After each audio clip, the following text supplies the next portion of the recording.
So the Ivy League, in the last 8 years, has had a really good record in NCAA tournament play. They've won 3 games.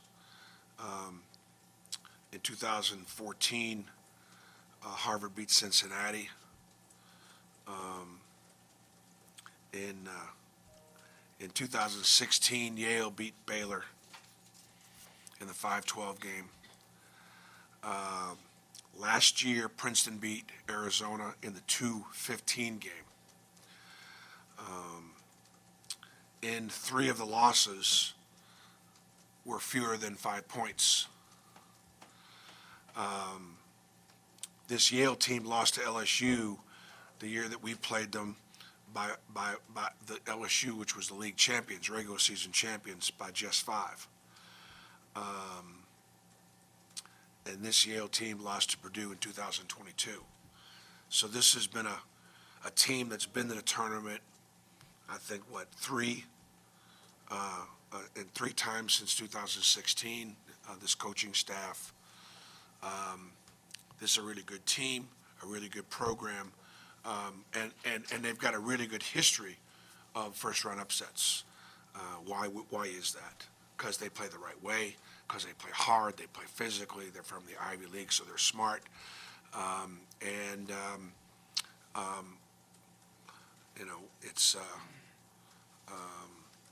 They'll run great stuff. They got great three-point shooters. They got a 7', 7'1",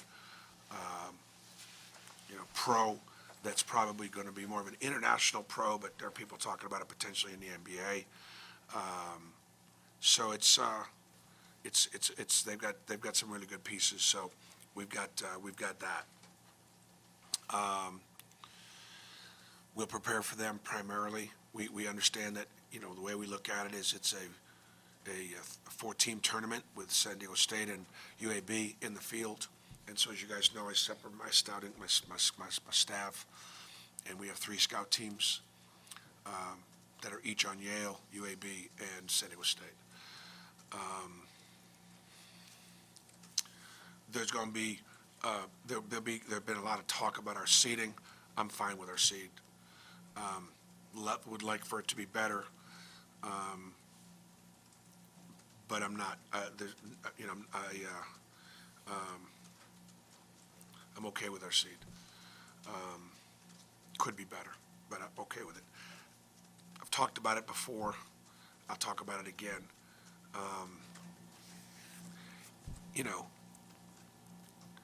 Very excited about going to Spokane, beautiful city. Very excited about going to Gonzaga and seeing that campus. But I'd prefer to go there fishing and go hang out with Mark Few. I just think about our fans, and I just think about our players' parents, and I think about the families that are trying to get out there. The pod system was created so that you didn't have to do this.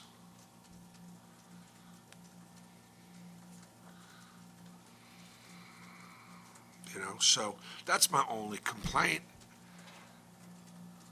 We're leaving on Tuesday to play a game on Friday in another time zone. The Tuesday departure was our choice, but I'd love to leave Tuesday after, even tonight. But we couldn't leave tonight. We had to leave early afternoon, so we had to miss class. And then,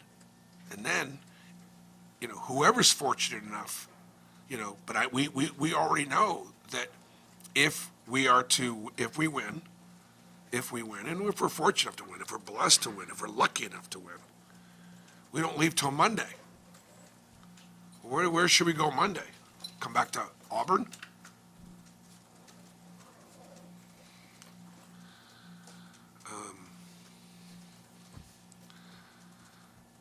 My advice, so rather than just complaining about things, my advice would be to do a study of where the teams are in the country that are making the tournament.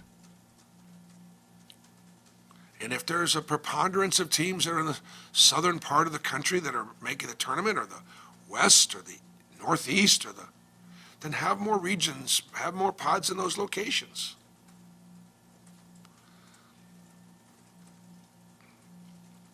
So we're very excited about being in it.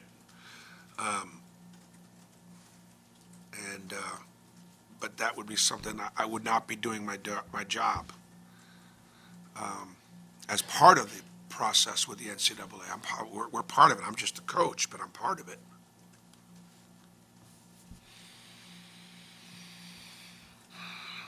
Questions?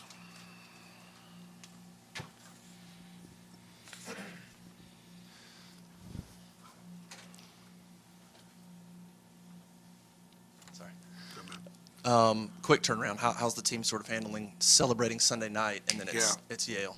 Well, if you notice, I didn't mention anything about Sunday, and not going to talk about it much. You asked me a question about it, because that's a challenge.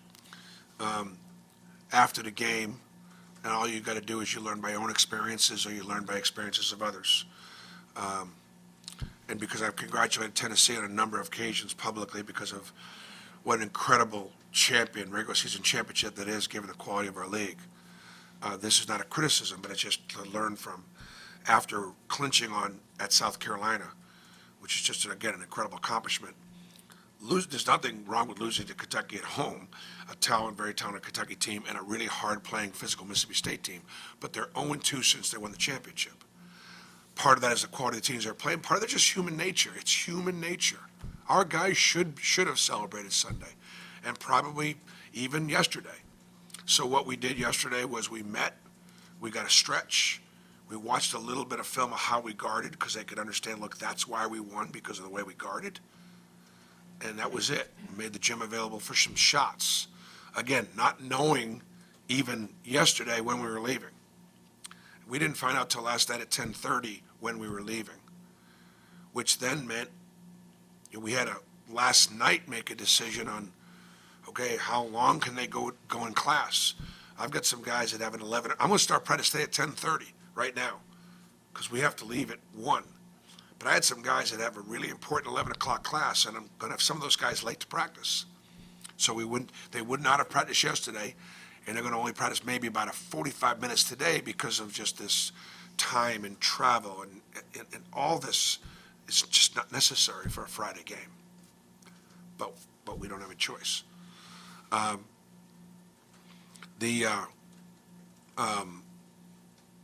think our guys are, will be excited about playing in this tournament, and we'll get them ready. It's just something you've talked about kind of all season, like Denver Jones, for example, is like guys that came to Auburn to kind of take on less minutes, kind of more of a role player, and from whatever smaller school that they may have been at in the past. I guess to turn that recruiting pitch and win an SEC championship with it, is that validating of what you kind of wanted to sell to these guys last summer? I thought this was a good team, and I hate to keep using the same lines, but I thought this was a good team that had a chance to be very good. We all talked about that we thought we would be a team that would shot it better than the year before. We talked about whether or not this team was going to be able to defend and be physical enough.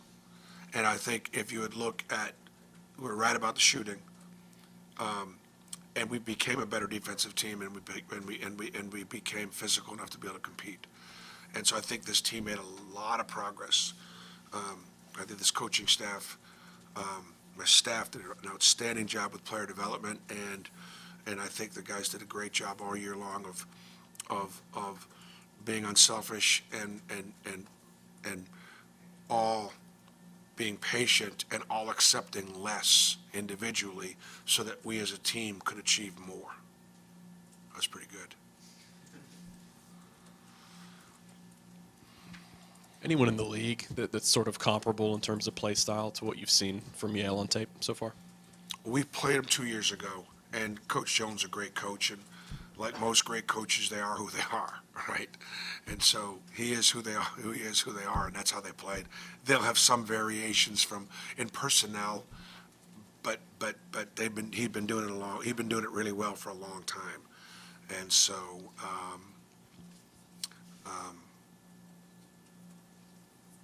you know, you've got that 5-out Ivy League, Princeton stuff, but they all run it. It's not just Princeton, everybody runs it, so they're really good at it.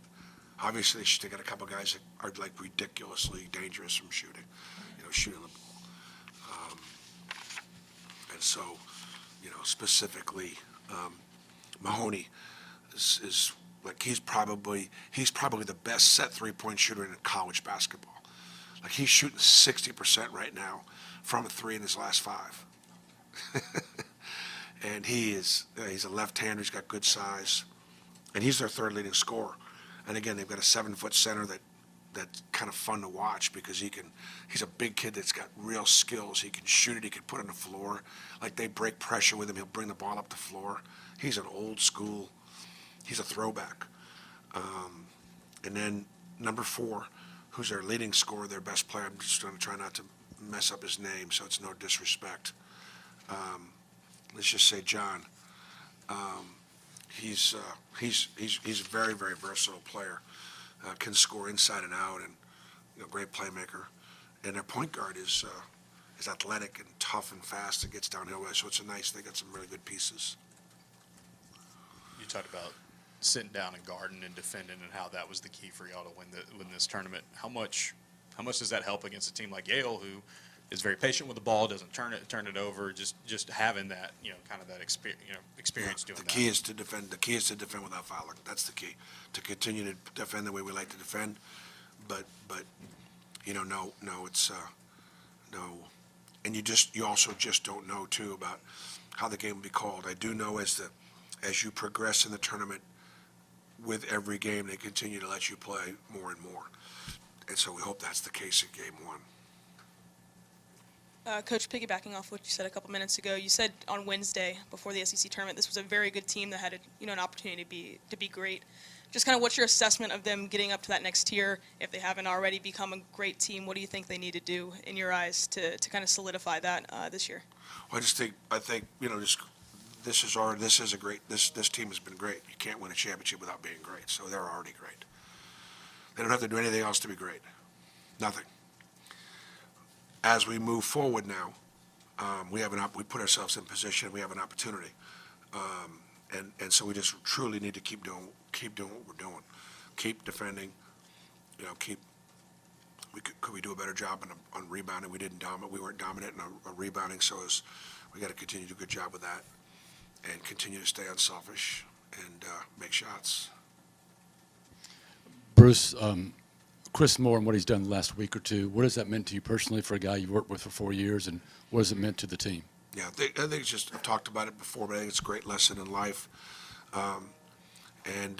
First of all, you know, so much of this team, I do hope that, I hope we can advance for a lot of reasons, but one of the reasons I think from a national standpoint is to tell this story about Jalen Williams' 5 years in a program, and Dylan Caldwell and Chris Moore, and Leo Berman 5 years in a program, and Dylan Caldwell and Chris Moore being 4 years in a program, and Katie Johnson, 3, and guys that have been here a while, right?